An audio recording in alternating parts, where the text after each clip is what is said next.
The most dangerous man in Seoul had heard grown men beg for mercy before, but nothing prepared him for the sound of a little girl crying in the rain. The storm rolled across downtown Seoul like a living thing, swallowing the city in silver sheets of rain and neon reflections. Black SUVs lined the entrance of the Monarch Grand Hotel, while cameras flashed beneath giant crystal chandeliers visible through the glass walls. Politicians, celebrities, and billionaires moved through the lobby in tailored suits and designer gowns, laughing softly over champagne that cost more than most families spent in a month. Then the hotel doors burst open. A little girl no older than 7 stumbled barefoot onto the marble steps, her tiny white dress soaked through from the rain. Dark curls stuck to her cheeks as panic twisted across her face. She looked over her shoulder once, breathing hard, before sprinting directly toward the line of black vehicles parked outside.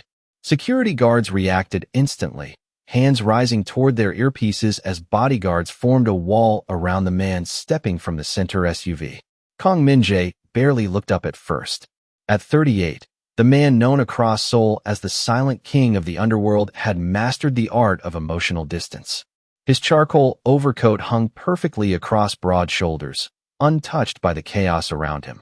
Rain slid from the sharp edges of his black hair, while city lights reflected coldly in his dark eyes. Men twice his age lowered their voices when he entered a room. Rivals crossed oceans to avoid his attention. But the second the little girl crashed into him, everything stopped.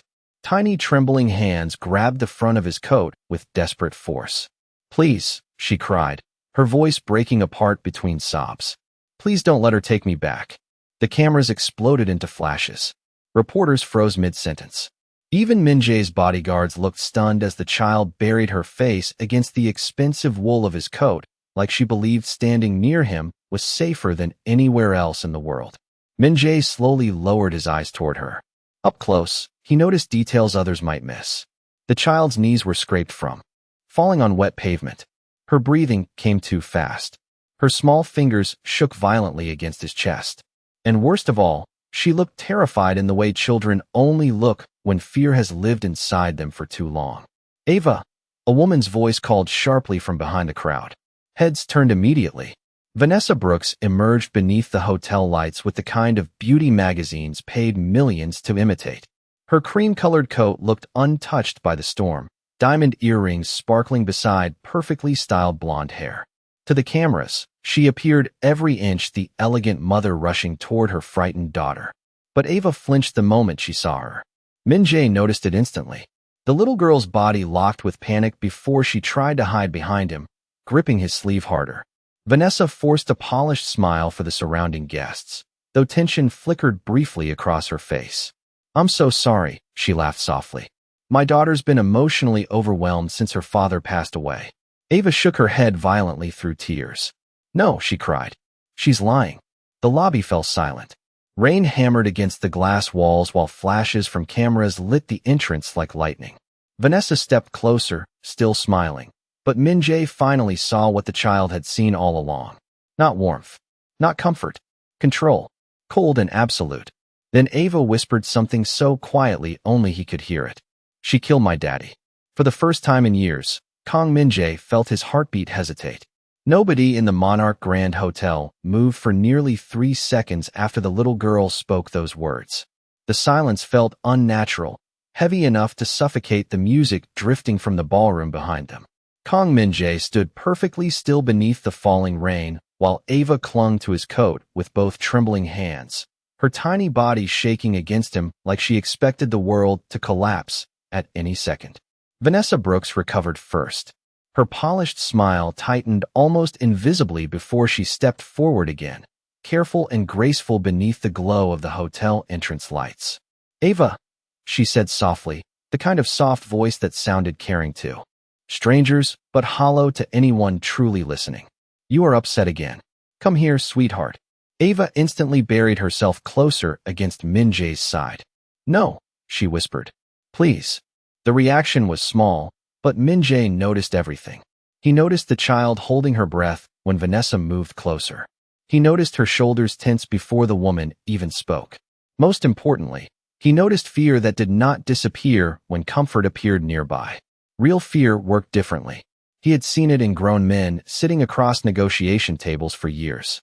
One of his bodyguards stepped forward slightly. "Sir," the man murmured quietly in Korean. "The press is watching." Min-jae did not answer immediately. Rain rolled down the sharp line of his jaw while camera flashes reflected in his dark eyes. Around them, whispers spread through the crowd. Some guests pretended not to stare while secretly lifting phones beneath tables and umbrellas. Others simply watched openly, fascinated by the sight of the most feared man in Seoul standing motionless beside a crying child. Vanessa let out a delicate laugh for the audience surrounding them. "I apologize," she said smoothly. "My daughter has been struggling emotionally since losing her father 6 months ago. Therapy has been difficult." Ava shook her head so hard wet curls slapped against her cheeks. "She lies," the little girl cried. "Daddy said never trust her." A ripple moved through the crowd.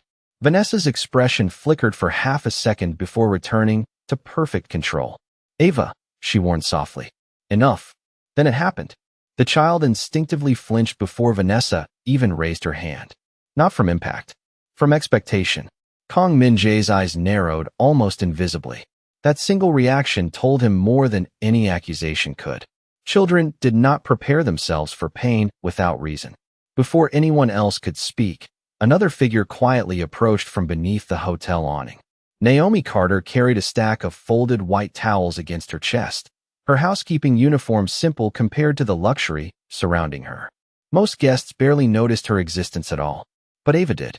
The little girl looked toward Naomi instantly, as though her body recognized safety before her mind could understand it. Naomi slowly lowered herself to one knee a few feet away, careful not to startle the child. Her dark eyes stayed gentle and calm. "Hey, sweetheart," she said softly. "You are freezing." Ava stared at her for a moment before loosening one hand from Min-jae's coat. Naomi carefully held out a warm towel from the hotel dryer. "You can have this if you want." The child took it with shaking fingers. Vanessa's smile faded another degree. "Excuse me," she said sharply. "This is a private family matter." Naomi met her eyes without fear. Children do not run barefoot through thunderstorms unless something scares them more than the rain. The words landed harder than anyone expected. Min-jae slowly turned his gaze toward Naomi for the first time. She did not look away. Most people lowered their eyes around him automatically. She simply stood there calmly beside the frightened child while rain hammered the city around them. Then Ava quietly whispered something into the towel pressed against her mouth. "Please do not make me go home tonight." And suddenly, Kang Min-jae no longer felt like he was witnessing a misunderstanding. The storm outside intensified as hotel staff quietly closed the towering glass doors behind the crowd gathering near the entrance. Music from the ballroom had faded into awkward silence, replaced by low whispers and the distant sound of thunder rolling across Seoul. Kang Min-jae finally lowered his gaze toward the trembling child beside him. "What is your name?" he asked quietly. Ava hesitated before answering. "Ava Brooks." Her small voice barely carried above the rain. Min-jae nodded once, studying her carefully. Children usually avoided him. Even adults struggled to hold eye contact under the weight of his presence. But Ava looked at him the way drowning people looked at lifeboats. That unsettled him more than he expected. Vanessa took a measured breath before stepping closer again, her heels clicking softly against the marble floor. "Mr. Kang," she said with elegant composure, "I appreciate your concern, but I assure you this is simply grief and confusion. My husband's death has been extremely difficult for her." Naomi remained beside Ava, one hand lightly resting near the child's shoulder without touching her. She noticed the way Ava leaned subtly toward warmth while keeping her eyes locked fearfully on Vanessa. Trauma always revealed itself in small movements first. Naomi had learned that years ago. Min-jae slowly removed his black gloves, rainwater sliding from the leather as one of his bodyguards immediately stepped closer with an umbrella overhead. "How did your husband die?" he asked without looking away from Vanessa. For the first time, her answer came half a second too late. "A car accident," she replied smoothly. "6 months ago in Los Angeles." Ava whispered immediately, "That is not true." Vanessa's jaw tightened almost invisibly. "Ava." The warning in her tone was soft enough that most people would miss it. Ava did not. The child instinctively grabbed Naomi's sleeve. Min-jae saw the movement. So did everyone else watching nearby. Something cold shifted behind his eyes. One of the hotel executives nervously approached from the side. "Sir," the man whispered carefully in Korean. "The media is recording everything." Min-jae turned his head slightly. "Then perhaps they should witness how adults behave around children." The executive immediately stepped back in silence.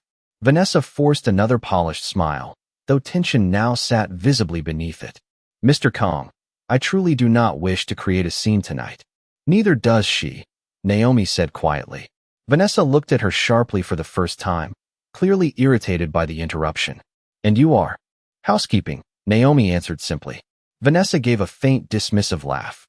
"Then perhaps you should return to your duties." Naomi did not move. "Perhaps," she replied calmly. "But I know fear when I see it." The atmosphere tightened instantly. Even the bodyguards exchanged quick glances.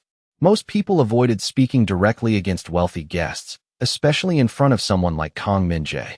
Naomi sounded neither intimidated nor emotional, just certain. Ava slowly looked up at Min-jae again, eyes swollen red from crying. "Daddy told me if something happened." Her voice cracked before she swallowed hard. "He said find somebody stronger than her." Min-jae's expression remained unreadable, but inside, something unfamiliar stirred uncomfortably beneath years of control. Because the child standing before him was not manipulating. She was surviving.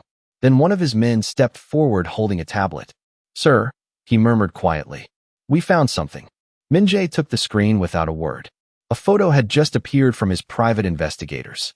Daniel Brooks, standing beside a younger Kong Min-jae, nearly 8 years earlier outside a business conference in California. Min-jae stared at the image for a long moment. He had not seen that face in years.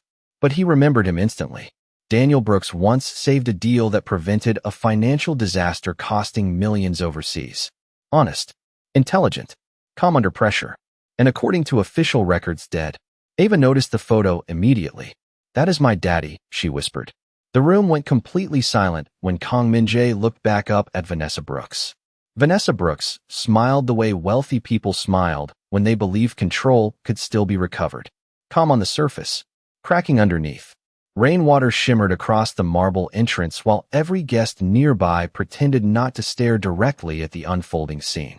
Kong Min-jae remained silent for several long seconds, the tablet still resting in his hand as Daniel Brooks's photograph glowed beneath the city lights. Ava slowly wiped tears from her cheeks with the sleeve of the oversized towel Naomi had given her. "You knew my daddy?" she asked quietly. Min-jae lowered his eyes toward her. "A long time ago." His voice remained controlled, but something colder had entered it now. Daniel Brooks had not been careless. He remembered that clearly. The American businessman had once spent 4 straight hours correcting legal loopholes during an international shipping agreement, while everyone else missed them completely. Men like Daniel did not simply disappear into suspicious accidents without leaving questions behind. Vanessa folded her arms lightly across her coat. "Mr. Kong, with respect, I truly do not understand why this has become your concern." Min-jae finally looked at her directly. "Because frightened children rarely run toward dangerous men unless the safer option no longer exists." The words landed like ice across the hotel entrance. Vanessa's expression hardened another fraction. Naomi quietly guided Ava closer beneath the awning to shield her from the cold rain. The little girl's fingers remained tightly wrapped around the towel, while her eyes followed every movement Vanessa made. "I want to go home," Ava whispered suddenly. Naomi knelt beside her carefully. "Which home, sweetheart?" Ava hesitated. Her small voice dropped almost to nothing. "The old one. Before she came." Min-jae noticed Vanessa's jaw tighten instantly. "That is enough?" Vanessa snapped softly before catching herself. Several reporters immediately lifted phones higher. She inhaled slowly, repairing her expression for the audience around them. "My daughter has been emotionally unstable since losing her father." Ava shook her head. "Daddy was scared before he died." Naomi's eyes flickered upward toward Min-jae. He saw the concern there immediately. Not curiosity, recognition. The kind born from witnessing too many people suffer quietly while powerful individuals controlled the narrative around them. One of Min-jae's security men approached quickly from the side. "Sir," he murmured in Korean. "We checked public records. Vanessa Brooks received full guardianship and complete financial control over Daniel Brooks's estate only 12 days after the accident. Min Jae's eyes darkened slightly. Too fast. Far too fast. Vanessa immediately straightened. I will not stand here and be interrogated in public. Then perhaps you should not have lost control of your child in public, Min Jae replied calmly. The surrounding crowd went silent again. Nobody interrupted Kang Min Jae once his tone turned that quiet. Ava suddenly tugged lightly on Naomi's sleeve. Can I stay with you? She whispered. Naomi looked startled for half a second before softening immediately. Sweetheart, I work here. Ava lowered her head. You feel safe. The words hit harder than anyone expected. Even some hotel staff nearby looked away emotionally, because children almost never lied about safety. Min Jae watched Naomi carefully then. Her housekeeping uniform was plain, her shoes slightly worn from long shifts. Nothing about her belonged beside billionaires and crime syndicates beneath crystal chandeliers. Yet somehow she was the only adult the child trusted instinctively. Thunder rolled outside again as another black SUV quietly pulled to the curb. One of Min Jae's men stepped out carrying a slim silver envelope. Sir, he said carefully, this was delivered to your penthouse an hour ago by private courier. Marked urgent. Min Jae opened the envelope slowly. Inside sat a single flash drive and a handwritten note. The handwriting stopped him instantly. He recognized it. Daniel Brooks. 5 words written in hurried black ink. If anything happens, trust Ava. For the first time that night, Kang Min Jae felt something dangerous shift beneath his perfectly controlled expression. Because dead men did not send warnings unless they knew something terrible was coming. An hour later, the top-floor penthouse overlooking the Han River felt colder than the storm outside. Floor-to-ceiling windows reflected the city lights across black marble floors, while silence stretched through rooms designed for power rather than comfort. Ava sat curled into the corner of an oversized cream-colored couch, wearing dry clothes borrowed from hotel staff. Her tiny knees pulled tightly against her chest. She had barely spoken during the drive. Kang Min Jae stood near the windows with Daniel Brooks's flash drive resting in his palm. Behind him, 2 of his security men quietly swept the penthouse one final time before leaving the room. Nobody questioned his decision to bring the child there, but everyone understood what it meant. Kang Min Jae never involved himself emotionally. Not with strangers. Not with families. Not with children. Naomi emerged carefully from the kitchen, carrying a mug of warm milk with honey. I was not sure if she would eat, she said softly. But warm drinks help children settle after panic. Min Jae glanced briefly toward her. You stayed. Naomi gave a small shrug. She asked me to. Ava looked up the second Naomi approached. The fear in her shoulders loosened almost immediately. It is not too hot, Naomi promised gently, sitting beside her. I checked twice. Ava accepted the mug carefully with both hands. Her fingers were still trembling. Min Jae watched the interaction silently. Earlier that night, the child had recoiled from nearly every adult around her except Naomi. Now she leaned toward her instinctively, drawn toward warmth the way freezing people searched for sunlight. It unsettled him more than he cared to admit. Naomi spoke quietly while Ava sipped the milk. My grandmother used to say storms sound louder when you are scared. Ava looked down at the cup. Daddy said storms always end eventually. The room grew still. Min Jae slowly turned away toward the dark city skyline outside the glass. Daniel Brooks used to speak like that too. Calm. Steady. The kind of man who softened rooms without even trying. A dangerous memory surfaced unexpectedly. 8 years earlier in Los Angeles, Daniel had stopped a negotiation from collapsing after noticing a hidden legal clause everyone else missed. While powerful men argued loudly around the conference table, Daniel simply adjusted his glasses and solved the problem quietly. Honest men rarely survived long around power. Min Jae understood that now more than ever. A soft sound pulled him back. Ava had fallen asleep against Naomi's side, still clutching the warm mug carefully in both hands. Naomi gently removed it before adjusting the blanket around the child. The movement was automatic, protective, familiar. Min Jae noticed how carefully she tucked the blanket beneath Ava's shoulders so cold air would not reach her neck. Tiny details. Human details. The kind nobody performed for attention. You have children? He asked suddenly. Naomi looked surprised by the question. No, her voice softened slightly. But I helped raise my younger brothers back in Chicago. Min Jae nodded once. Silence returned. Beyond the windows, Seoul glittered beneath rain and neon like another world entirely. Finally, Naomi looked toward him carefully. You believe her now, do not you? Min Jae remained quiet for several long seconds. Then he opened his hand slowly and stared at Daniel's flash drive resting in his palm. Daniel Brooks did not trust people easily, he said at last. If he left this for me, his jaw tightened slightly. Then he knew something before he died. At that exact moment, one of the security monitors near the hallway blinked softly. A new notification appeared across the screen. Private file uploaded remotely. Min Jae stepped forward immediately.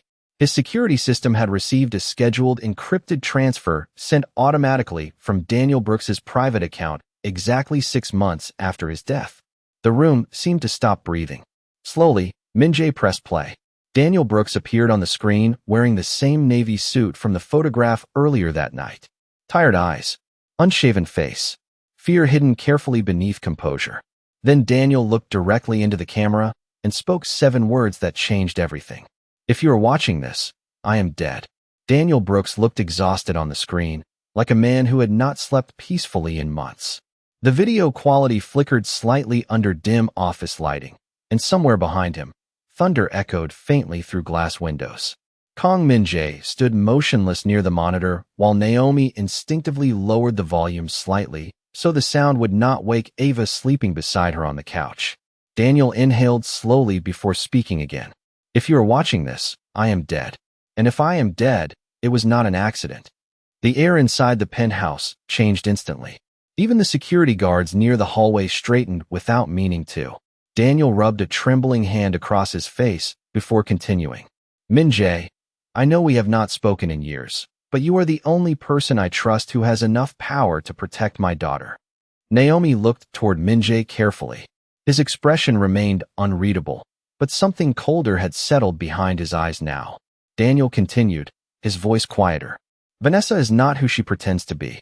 I found financial records tied to international trafficking networks using charity foundations as cover operations.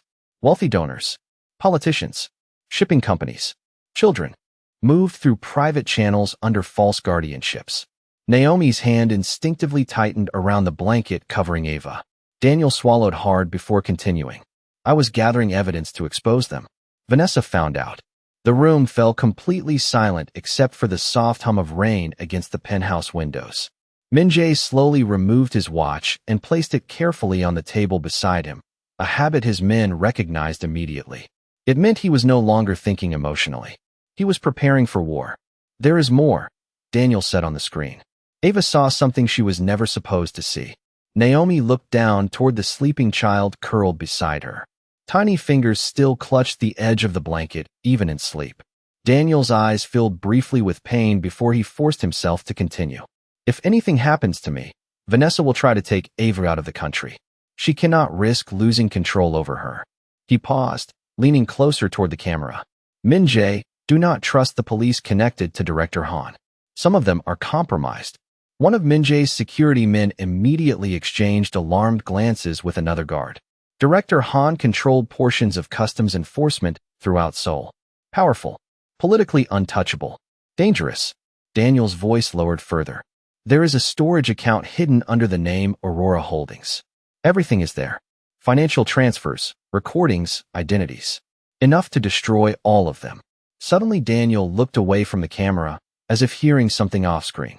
Fear crossed his face for the first time. Real fear. I do not have much time, he whispered quickly. Please protect my daughter. She deserves a life where she does not wake up afraid. The screen froze for half a second before cutting abruptly to black. Nobody moved afterward. Naomi slowly looked toward Min Jae. She was telling the truth. His jaw tightened slightly. Yes. Across the room, Ava stirred softly in her sleep. Daddy. She whispered weakly before settling again against Naomi's side. The sound hit the room harder than shouting ever could. Min Jae turned slowly toward the sleeping child. For years people had called him ruthless, feared him, avoided him. But now a dead man had trusted him with the only thing he loved most in the world. And somehow that responsibility felt heavier than every empire he controlled. One of his guards approached carefully. Sir, should we contact authorities? Min-jae's eyes never left Ava. No, his voice came low and absolute. From this moment forward, nobody outside this penthouse knows where the child is. Naomi looked up sharply. You think they will come for her? Min-jae finally turned toward the rain-covered skyline of Seoul beyond the glass walls.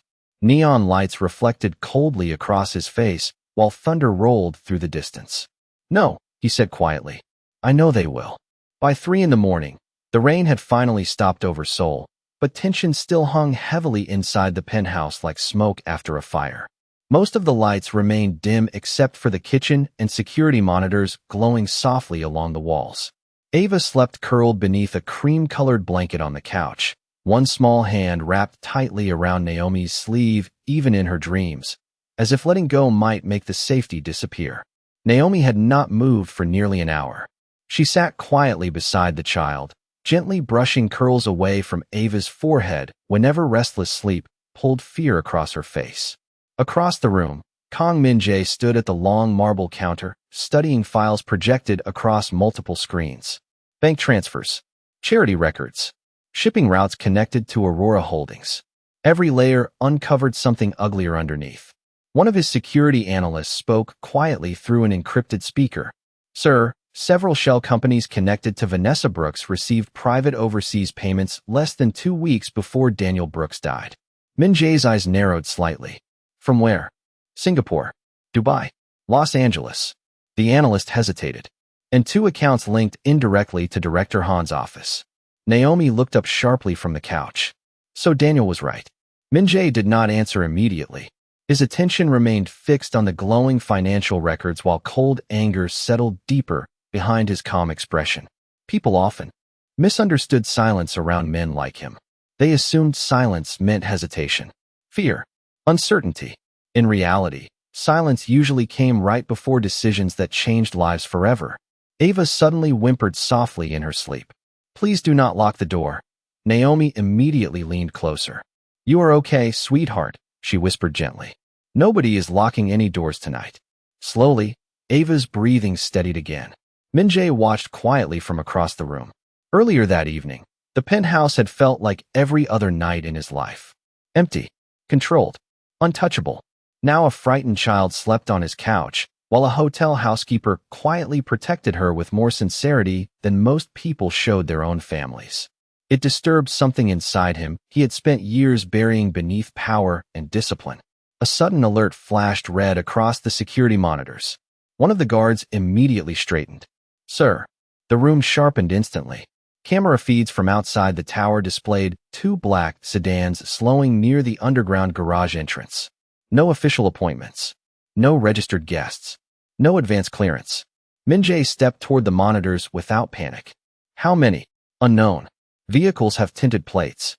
Naomi instinctively tightened her arm around Ava. The child stirred awake slowly, confusion clouding her sleepy eyes. What happened? She whispered. Naomi forced calm into her voice. Nothing, baby. Stay close to me.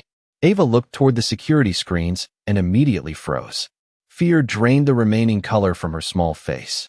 That car, she whispered shakily. I know that car. The room went completely still. Min-jae turned toward her carefully. From where? Ava swallowed hard. Vanessa's driver used it before Daddy disappeared. One of the guards immediately reached toward his earpiece. Sir, lobby cameras just went offline. Another screen blinked black. Then another. Naomi's heartbeat quickened as the penthouse lighting dimmed briefly for half a second before emergency systems activated. Silence swallowed the room. No music. No traffic. Just the faint mechanical hum of backup power. Ava suddenly grabbed Naomi tightly. They found me. Min-jae calmly removed his suit jacket and draped it over the back of a chair. Every movement remained slow, controlled, almost frighteningly calm. Then he looked directly at Naomi for the first time since the alarms began. Take Ava to the interior hallway. Stay away from windows. Naomi nodded instantly, lifting the little girl into her arms despite Ava clinging tightly in panic. One of the younger guards moved nervously toward the door. Sir, should we evacuate? Min-jae's expression never changed. No, his voice came low and steady enough to freeze the entire room. Nobody runs tonight. Then the elevator at the far end of the penthouse softly dinged in the darkness. The elevator doors slid open with a soft metallic sound that somehow felt louder than thunder. Every guard inside the penthouse straightened instantly, while emergency lights cast long shadows across the marble floor. Naomi stood near the interior hallway holding Ava tightly against her chest. The little girl buried her face into Naomi's shoulder the second the doors opened, her small fingers clutching the fabric of Naomi's sleeve hard enough to wrinkle it. Two men stepped out first wearing dark suits and expressionless faces. Behind them came Vanessa Brooks, perfectly composed despite the late hour, her blonde hair immaculate, and her cream-colored coat replaced by a sleek black cashmere outfit that made her look more like a politician than a grieving widow. She stopped the moment she saw Ava in Naomi's arms. "There you are," Vanessa said softly, almost warmly. Ava immediately shook her head against Naomi's shoulder. "No," she whispered. "Please no." Kong Min-jae remained standing near the center of the penthouse, one hand resting loosely in his pocket, while security guards positioned themselves subtly throughout the room. Calm, silent, watching. Vanessa looked toward him with controlled irritation hidden beneath elegance. "Mr. Kong, I believe you have my daughter." "Interesting choice of words," he replied quietly. "Not concern. Possession." Vanessa ignored the comment. "You are interfering in a legal guardianship matter." "Legal?" Min-jae's voice remained smooth as glass. "Your husband seemed to disagree before he died." For the first time, her expression flickered. Tiny, brief, but real. Naomi noticed immediately. So did Min-jae. Vanessa slowly stepped closer, lowering her voice into something softer and more manipulative. "Ava has experienced severe emotional instability since Daniel's passing. She invents stories when frightened." Ava suddenly looked up, tears filling her eyes again. "Daddy was scared of you." The words landed heavily in the room. Vanessa's jaw tightened before she forced another calm smile. "Sweetheart, you do not understand adult problems." "She locked me in my room," Ava whispered. Naomi's arm tightened protectively around the child. The penthouse went completely silent. Even the guards looked uncomfortable now, because frightened children sometimes exaggerated details, but they almost never invented fear itself. Vanessa's patience finally cracked slightly beneath the polished surface. "Mr. Kong, I will not be publicly accused by a traumatized child and a hotel maid." Naomi met her eyes calmly. "Then maybe stop acting like someone with something to hide." One of Vanessa's men stepped forward instantly. Tension rippled through the room. Several guards subtly adjusted positions near the hallway while the city lights outside reflected coldly against the glass walls. Min-jae finally moved. Just one step forward. Nothing dramatic. Nothing loud. But the atmosphere changed immediately. Because everyone inside the room understood one thing about Kong Min-jae. Quiet men were dangerous. Quiet men with reasons were worse. Vanessa noticed it too. She carefully steadied herself before speaking again. "You have no proof of anything." Min-jae slowly reached toward the marble counter beside him and lifted Daniel Brooks's flash drive between two fingers. "Actually," he said softly, "I think your husband left quite a lot behind." Color drained slightly from Vanessa's face. The reaction lasted less than a second, but Ava saw it. "She knows," the little girl whispered shakily. "She knows Daddy told somebody." Naomi looked down at Ava gently. "You are safe here." The child stared at her for a long moment before whispering something. So quietly the room almost missed it. "Can I stay with you forever?" Naomi's eyes softened instantly. She brushed trembling curls away from Ava's forehead, while emotion tightened unexpectedly in her throat. Across the room, Kong Min-jae watched the interaction silently. Then he turned his gaze back toward Vanessa Brooks, and for the first time that night, the coldness in his eyes disappeared completely. Something far more dangerous replaced it. Certainty. "You came here expecting to retrieve a frightened child," he said quietly. "Instead, you walked into judgment." Nobody in the room breathed after that. 3 weeks later, rain no longer followed Ava Brooks everywhere she went. Morning sunlight spilled across the penthouse windows overlooking the Han River, while soft piano music drifted quietly through rooms that once felt too cold for anything human to survive inside them. The investigation surrounding Vanessa Brooks had exploded across international headlines. Financial records hidden inside Aurora Holdings exposed a network of fraudulent charities, illegal guardianships, and powerful executives quietly removed from positions they once believed untouchable. Director Han resigned publicly 2 days after encrypted recordings surfaced online. Vanessa herself disappeared from every magazine cover in less than 48 hours. But none of that mattered to Ava anymore. At 7:30 every morning, she sat cross-legged at the kitchen counter eating pancakes, while Naomi braided her curls before school. Tiny routines had slowly replaced survival instincts. The little girl who once flinched at footsteps now laughed when syrup spilled on the marble countertop. Naomi stood near the stove in jeans and a soft cream sweater instead of a housekeeping uniform, sunlight warming the dark curls resting against her shoulders. "Hold still," she laughed gently while Ava squirmed dramatically on the stool. "You said that 5 minutes ago," Ava complained. "Because you keep moving for 5 minutes. Across the room, Kang Min-jae sat quietly at the dining table reading reports from his security team. His coffee had gone cold nearly 10 minutes earlier, but he had not noticed. Because for the first time in years, the penthouse sounded alive. Not expensive, not powerful. Alive. Ava suddenly looked toward him. "Mr. Kang." He lowered the paper slightly. "Yes." She hesitated before asking softly, "Are you coming to my school concert tonight?" Naomi glanced toward him carefully over Ava's shoulder. Months ago, nobody in Seoul would have imagined the feared king of the underworld attending an elementary school recital. Min-jae looked at the hopeful expression on the little girl's face for several quiet seconds. Then he folded the newspaper calmly. "Would missing it disappoint you?" Ava nodded immediately. "Very much." Something almost invisible softened near the corners of his eyes. "Then I will be there." Ava grinned, so brightly the entire kitchen changed with it. Naomi looked down for a second, hiding her smile behind the coffee mug in her hand.